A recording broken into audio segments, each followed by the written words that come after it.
Esiet sirsnīgi sveicināti, mīļie draugi.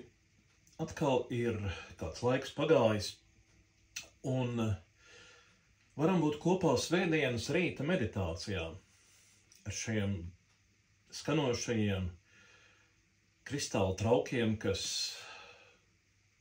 sniedz mums kādu caurstrāvojošu kustību mūsu fiziskajā ķermenī, un tādā veidā pieskaroties mūsu fiziskajam ķermenim, iekustina arī mūsu dvēseles kustības un varbūt neapzināti, bet liek mums domāt, kas mēs patiešām esam. Kas mēs esam savās attiecībās viens ar otru, savās ikdienas rūpēs, savos darbos un pāri par visām lietām patiešām, kas ir tas mūsu īstais, patiesais es, kas saistās ar lielo radītāju garu, pašu Dievu, visu lietu radītāju. Un tā, sākot šo svētdienas rīta meditāciju, mēs ieklausīsimies šajās skanošo trauku skaņās.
Vēl ar vienu ir laiks pēc lieldienām.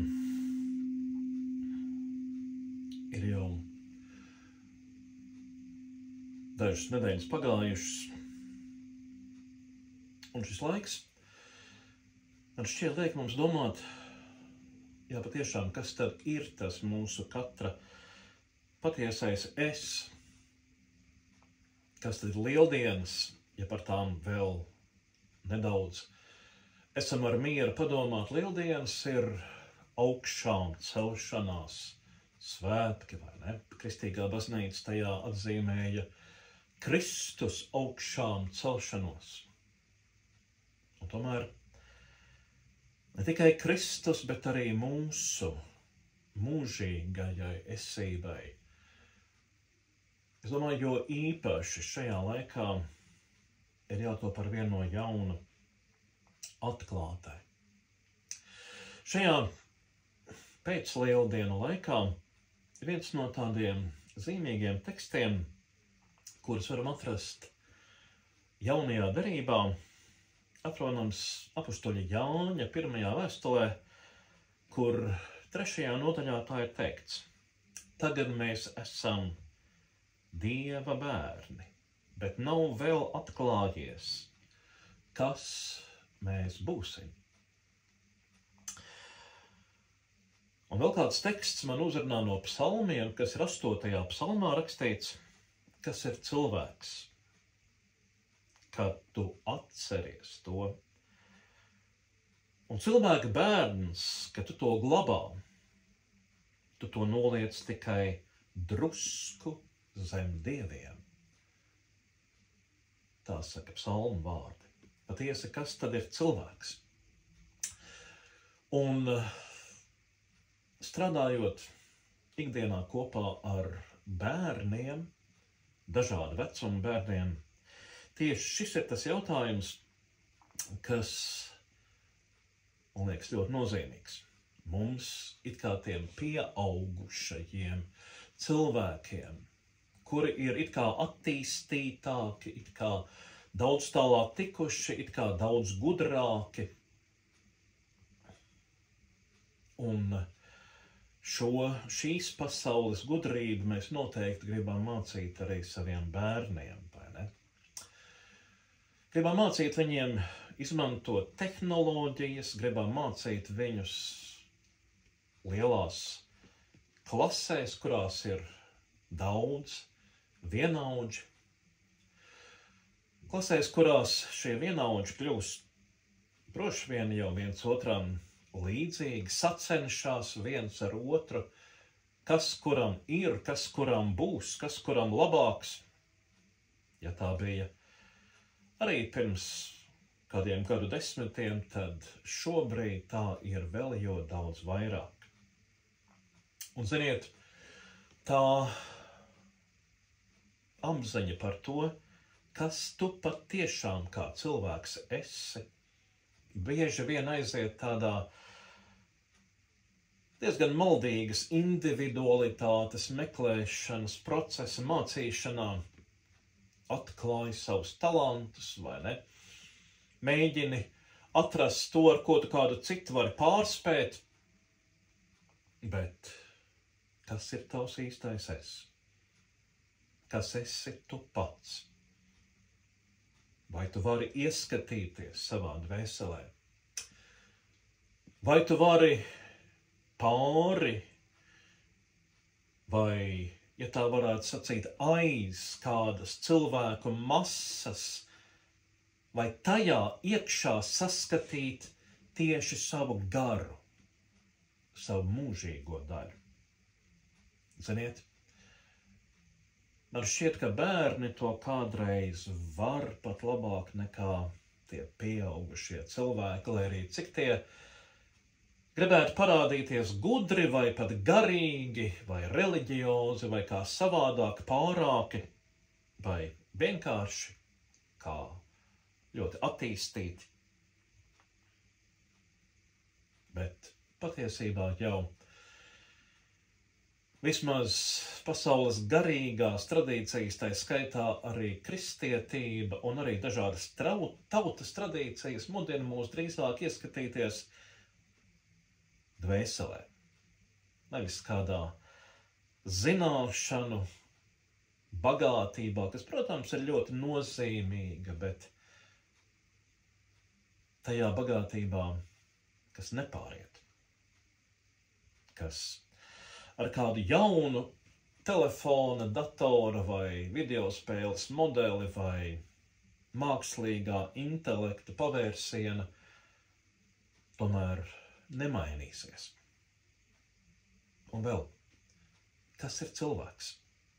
Šajā pavasara laikā, nezinu kā jums, bet man liekas uzrunājoši vēl arī kādi Kristus vārdi, kur Kristus saka, Dieva valstība ir jūsu vidū, vai jūsos, pareizāk sakot, jūsos iekšā, tā nav ārpusē. Un tagad, kad daba plaukst, mēs redzam, jā, tajā plaukumā parādās tas, kas ar vien ir bijis, ar vien ir pastāvējis, bet ir bijis apslēpts. kas ir apslēpts mūsos. Ne tikai mūsu ēnas un mūsu negatīvās puses, bet kas ir apslēpts mūsos kā dzīvības spēks, kā mūžīga sēkla, kas ir apslēpts mūsos ne tikai tas, kas rada karus, konfliktus, nesaskaņas arvien jaunus, ja tā varētu teikt, intelektuālus sasniegumus, kas ar citiem sasniegumiem vēlēsies sacensties, lai arvien no jauna kaut ko vairāk iegūtu. Bet kas tad ir tā patiesā sēkla, kas pēc kādiem pavērsieniem, pēc vēl kādām ziemām, rudeņiem, pērkoniem, sniegiem, tomēr varēs atdzimt ar jaunu spēku, veidot pārveidotu dzīvību. Tas ir tas iekšējā pavasara jautājums, jo Dievs jau cilvēku ir veidojis, kā psalmos teikts, tikai drusku zem dieviem. Vai spēsim to atklāt?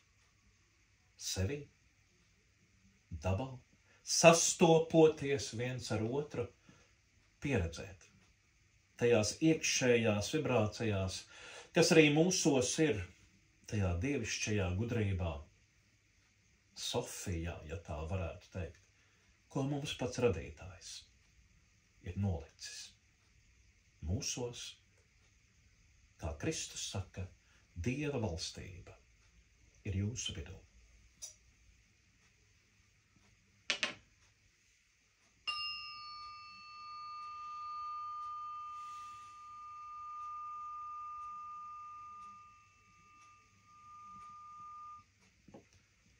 Mūsu Tēvs debesīs, sveitīts, lai top tavs vārds, lai nāk tava valstība, tavs prāts, lai notiek kā debesīs, tā arī virs zemes. Mūsu dienascho maizi dod mums šodien un piedod mums mūsu parādus, kā arī mēs piedodam saviem parādniekiem, un neieved mūsu kārdināšanā, bet atpestī mūs no ļauna, jo tev pieder valstība, spēks un gods, mūžīgi mūžos. Āmen. Dievs mūs sveitī un pasargā, Dievs apgaismo savu vaigu pār mums un ir mums žēlīgs. Dievs paceļ savu svēto vaigu uz mums un dod mums savu mieru, Tēva dēla, svētā gara vārdā. Āmen.